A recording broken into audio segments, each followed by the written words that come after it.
Bonsoir tout le monde. Avant de commencer, je voudrais savoir combien de personnes dans la salle est à son compte. Levez la main s'il vous plaît. D'accord. Donc, et combien de personnes ne sont pas encore pour le moment à son compte? Levez la main s'il vous plaît. Excellent. Donc, merci d'être là. Vous auriez pu aller boire des coups au coconut, mais vous êtes là, donc c'est cool. Donc, je m'appelle Kalteri, j'ai 35 ans. Il y a 3 ans, j'ai monté ici. Ah oui, d'accord, j'ai dit d'accord. Il y a 3 ans, j'ai monté ma société d'édition de logiciels donc, pour les professionnels, les sociétés et les administrations. Et ce que j'ai envie de partager avec vous ce soir, c'est mon expérience de l'échec il y a 8 ans, donc une expérience professionnelle que j'ai vécue. Tout a commencé quand j'avais 22 ans, où j'étais à Shanghai, donc je suis parti vivre là-bas. J'ai passé 6 mois en tant qu'étudiant, et puis au bout de 6 mois, j'ai décidé de monter une boîte, imou.net, qui proposait à l'époque des services de relocalisation pour les étrangers, notamment pour les Français, pour les aider à s'installer là-bas. L'idée m'est venue parce que quand j'étais là-bas, j'étais livré à moi-même. J'étais avec mes potes, il n'y avait personne pour nous aider, pour nous aiguiller, pour nous orienter. Et donc, après avoir levé des fonds en faisant des soirées étudiants, on a lancé le site internet. Moi, je les ai pris en stage dans la boîte. Et on a proposé des services donc, de ramassage à l'aéroport, de services de fin de ménage, de prospection immobilière, de services de visa, etc. Donc, ça a très bien marché. Au bout d'un an, j'avais 12 employés. J'avais de plus en plus de demandes des îles pour de l'export, donc de la Chine à Tahiti.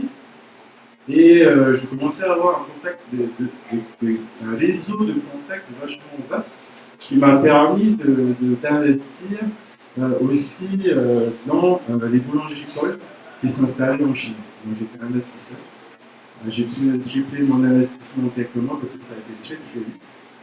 Et on avait des contacts aussi, j'avais des contacts avec la Nouvelle-Calédonie, qui m'ont permis d'investir aussi dans des sociétés industrielles et de fisc immobilier. Donc ça marchait très très bien.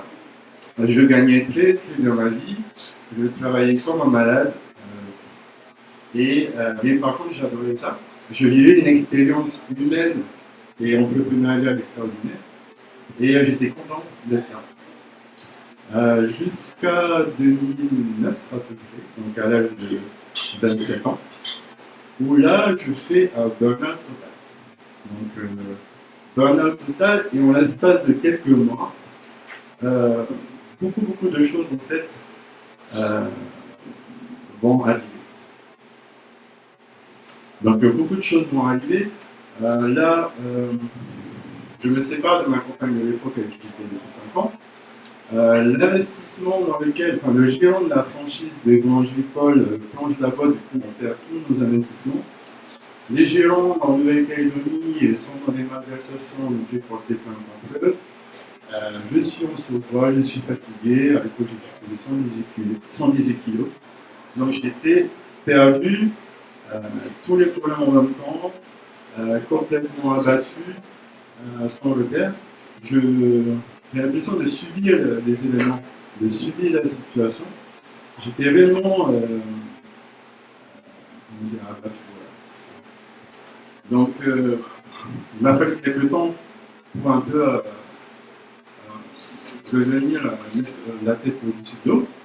Et j'ai décidé j'avais besoin de trouver des réponses à mes questions. J'étais en pleine remise en question pourquoi j'ai attiré ces situations, etc. Du coup, j'ai commencé à dévorer énormément les livres de bouquins de vie personnelle, de développement personnel, de business, de grands auteurs que vous devez sûrement aussi lire. Et ce soir, c'est un concept que j'ai envie de partager avec vous, qui m'a beaucoup aidé à l'époque et qui continue à m'aider aujourd'hui.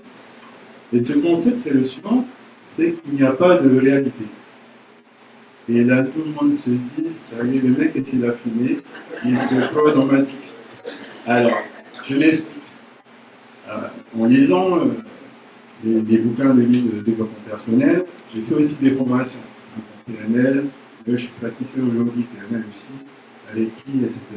Et la première chose qu'on apprend en PNL, c'est que ce n'est pas l'événement en lui-même qui est important, c'est l'interprétation qu'on en fait. Donc c'est le dialogue que vous allez avoir avec vous-même face à l'événement désagréable qui va arriver. La qualité du dialogue que vous allez avoir avec vous-même, est-ce que vous choisissez de vous dire face à une défaite, un échec, je suis nul, ma mère, mon père, mes amis avaient raison, ça n'arrive qu'à moi de toute manière ce genre de galère, je savais bien que je n'étais pas fait pour ça, etc., etc. Ou est-ce que vous allez choisir de vous dire, face à un moment désagréable, c'est pas grave, c'est temporaire, je vais m'améliorer. Ce n'est pas à moi que l'on rejette, c'est mon approche, je dois juste l'ajuster. C'est super, j'ai appris quelque chose aujourd'hui. Je ne ferai plus la même erreur. Qu'est-ce que je peux faire pour y revenir? Donc la qualité de ce que vous allez vous dire, les quelques secondes entre la situation désagréable, l'échec, la rupture, ou peu importe, ces quelques secondes entre ça et ce que vous allez vous dire vont déterminer toute la qualité de votre réaction, de votre réponse. Là, le plus important, c'est pas de savoir qui a raison ou qui a tort. Le plus important, c'est de pouvoir être lucide et prendre les meilleures décisions pour pouvoir se reconstruire, repartir et partir dans l'action. Donc, là, il y a un petit schéma qui explique un peu que tout est interrelié. Vos pensées vont interagir avec vos émotions et vos actions. Donc, il ne me reste pas beaucoup de temps. Je voulais finir sur cette note. Le meilleur conseil que je peux vous dire aujourd'hui, c'est d'être doux avec vous-même. Ça va être difficile, ça va être un travail au quotidien, mais commencez à mieux vous parler face aux situations difficiles. Ça ne sert à rien d'être dur avec vous-même, la vie va s'en occuper. Elle est très forte pour nous faire sortir de notre zone de confort.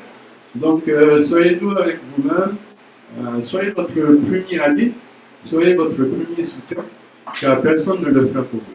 Merci de m'avoir écouté.